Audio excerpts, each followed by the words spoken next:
تاریخ کا جلدی رخ بدلا ہے ہمیں دیوانوں نے. پاسباں مل گئے کعبے کو صنم خانے سے. تاتاریوں کا یہ جو فتنہ اٹھا تھا چنگیز خان ہلاکو خان کا، جنہوں نے کروڑوں مسلمانوں کا قتل عام کیا، بعد میں اللہ تعالیٰ نے انہی کی نسل میں تیمور بادشاہ کو اللہ نے مسلمان بنایا. اس بادشاہ کے ہاتھوں پر ایک دن میں 20 لاکھ لوگوں نے کلمہ پڑھا. اسی تیمور بادشاہ کی خاندان سے تھا بابر بادشاہ، مغلیہ سلطنت کا فاؤنڈر. افغانستان کے اندر رہتا تھا.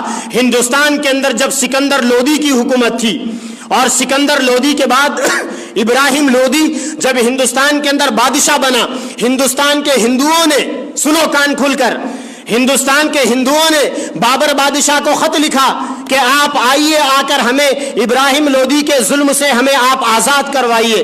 بابر بادشاہ کے پاس جب یہ خط پہنچا ہندوستان کے ہندوؤں کا، افغانستان کے اندر، بابر بادشاہ وہاں سے ہندوستان آیا اور یو پی کے علاقے کے اندر، پانی پت ہریانہ کے علاقے کے اندر، پانی پت کے علاقے میں بابر بادشاہ اور ابراہیم لودھی جو ہندوستان کا بادشاہ تھا، دونوں کی فوجوں کے درمیان میں جنگ ہوئی. اس جنگ کے اندر ابراہیم لودھی مارا گیا اور اس کی حکومت ختم ہو گئی. یہ کب کی بات ہے؟ 1524 کی بات ہے. آج کیا ہے؟ 2018 چل رہا ہے. 1524 عیسوی کی بات ہے جب بابر بادشاہ کامیاب ہو گیا. ہندوستان کے ہندوؤں نے بابر بادشاہ سے کہا کہ اب آپ واپس چلے جائیے. بابر بادشاہ نے کہا کہ میں واپس نہیں جاؤں گا، یہاں پر میں اپنے خاندان کی حکومت کی بنیاد ڈالوں گا. اس کے بعد بابر بادشاہ نے سن 1524 کے اندر دلی کے اندر مغلیہ امپیریل کا، مغلیہ سلطنت کی اس نے بنیاد ڈالی اور 6 سال بابر بادشاہ زندہ رہے. سن 1530 کے اندر بابر بادشاہ کا انتقال ہو گیا. سارے ملک کے اندر بابر بادشاہ نے دورے کیے اور اپنی حکومت کو انہوں نے وسیع کیا. یو پی کے علاقے کے اندر، فیض آباد کے علاقے کے اندر ایک مشہور مقام تھا ایودھیا، جو اس زمانے میں نیا نیا آباد ہوا تھا. بابر بادشاہ کے ایک فوج کے کمانڈر تھے جن کا نام میر باقی تھا. بابر بادشاہ کے نام پر میر باقی نے ایودھیا کے علاقے کے اندر ایک مسجد بنائی، جس مسجد کا نام انہوں نے اپنے بادشاہ کے نام پر بابری مسجد اس کا نام انہوں نے رکھا. اور تاریخ کے اندر کہیں بھی آپ مجھے نہیں بتا سکتے کہ بابر بادشاہ کبھی ایودھیا گیا ہو. ایودھیا سے 230 کلومیٹر پہلے تک بابر بادشاہ کا جانا تاریخ کے اندر لکھا ہوا ہے، لیکن تاریخ میں یہ کہیں لکھا ہوا نہیں ہے کہ بابر بادشاہ ایودھیا گئے تھے. نہ بابر بادشاہ ایودھیا گئے تھے، نہ بابر نے بابری مسجد بنائی، بلکہ بابر کے جو وزیر تھے میر باقی، انہوں نے اپنے بادشاہ کے نام پر بابری مسجد بنائی. اور مسجد کو بنایا کسی مندر کو توڑ کر نہیں بنایا. وہ کیسے میں آگے آپ کو بتاؤں گا. مسجد بن گئی. بابر بادشاہ کا انتقال ہو گیا. اس کے بعد اس کا بیٹا ہمایوں بادشاہ بنا. اس کے بعد اس کا بیٹا اکبر بادشاہ بنا، جسے آج اکبر دا گریٹ کہا جاتا ہے.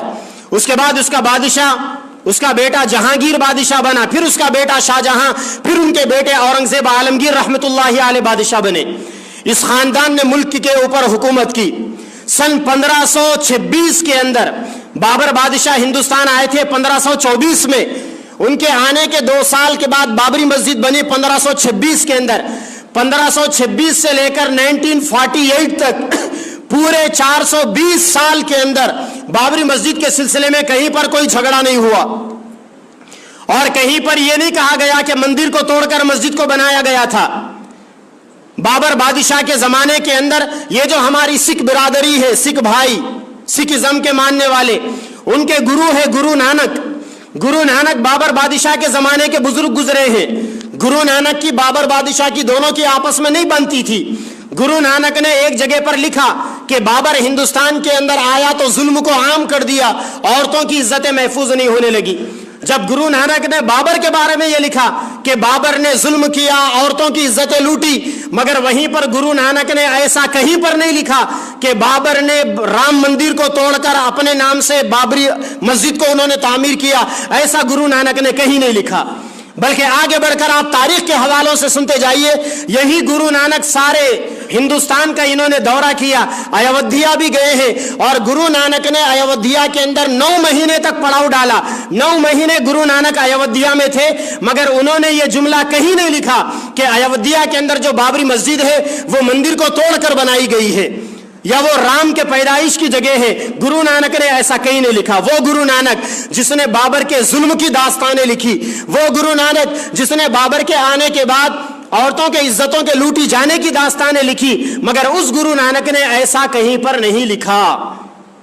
بہرحال مسجد تعمیر ہو گئی، ایک زمانے تک 420 سال تک یہ سلسلہ چلتا رہا۔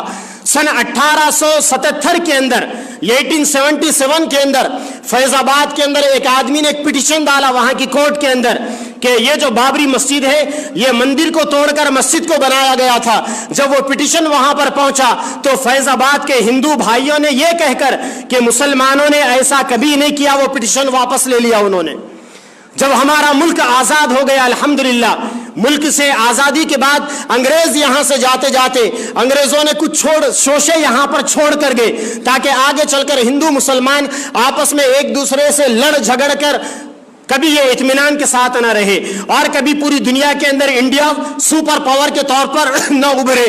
اس سازش کے تحت انگریز یہاں سے جاتے جاتے انہوں نے بابری مسجد کو متنازع بنا کر یہاں سے چلے گئے۔ 1948 کے اندر ایک رگھوور داس نام کے ایک پنڈت جی آئے، آ کر انہوں نے یہ مقدمہ دائر کیا کہ مندر کو توڑ کر مسجد کو تعمیر کیا گیا ہے۔ یہ مقدمہ جب ہندوستان کے پہلے وزیر اعظم جناب جواہر لال نہرو صاحب کے پاس پہنچا، اس زمانے میں جمعیت العلماء کے صدر حضرت مولانا حسین احمد مدنی رحمۃ اللہ علیہ اور آزاد ہندوستان کے سب سے پہلے ایجوکیشنل منسٹر مولانا ابوالکلام آزاد رحمۃ اللہ علیہ اور مولانا حفظ الرحمان سہاروی رحمۃ اللہ علیہ، یہ لوگ گئے، جا کر انہوں نے جواہر لال نہرو صاحب سے بات کی۔ اس کے بعد نہرو صاحب نے یو پی کے جو چیف منسٹر تھے گووند بلبھ پنت صاحب، ان سے انہوں نے بات کی اور چیف منسٹر صاحب اس مسئلے کے اندر انوالو ہوئے اور انہوں نے معاملے کو رفع دفع کر دیا۔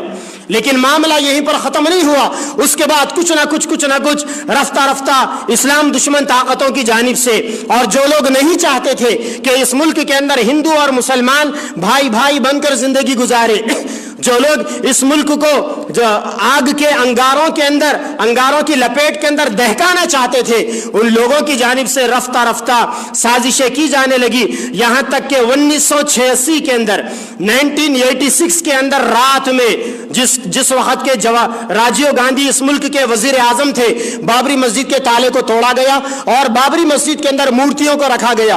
اس کے بعد سارے ملک کے اندر ایک یاترا نکلی، ایودھیا سے لے کر سومناتھ تک یاترا، اور سارے لوگوں کے ذہنوں کو خراب کیا گیا۔ ہوتے ہوتے 6 دسمبر 1992 کے آتے آتے اللہ تعالیٰ کے اس گھر بابری مسجد کو شہید کر دیا گیا۔ اس درمیان میں جواہر لال نہرو صاحب کے زمانے میں 1948 کے اندر جواہر لال نہرو صاحب نے یہ جو محکمہ آثار قدیمہ ہوتا ہے، جو پرانی یادگار کی حفاظت کرتے ہیں، آپ نے ان کو بھیجا، جا کر بابری مسجد کے جو ستون ہے، جو پلر ہے، اس کا معائنہ کرو، اور جو ایودھیا جو شہر ہے اس کا معائنہ کرو۔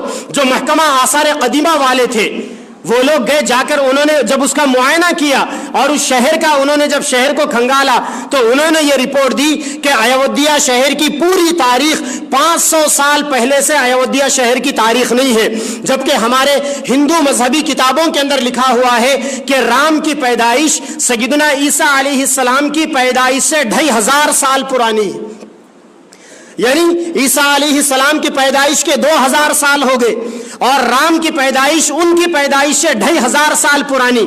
اس طور پر ملا کر رام کی پیدائش کے 4500 سال گزر گئے، اور محکمہ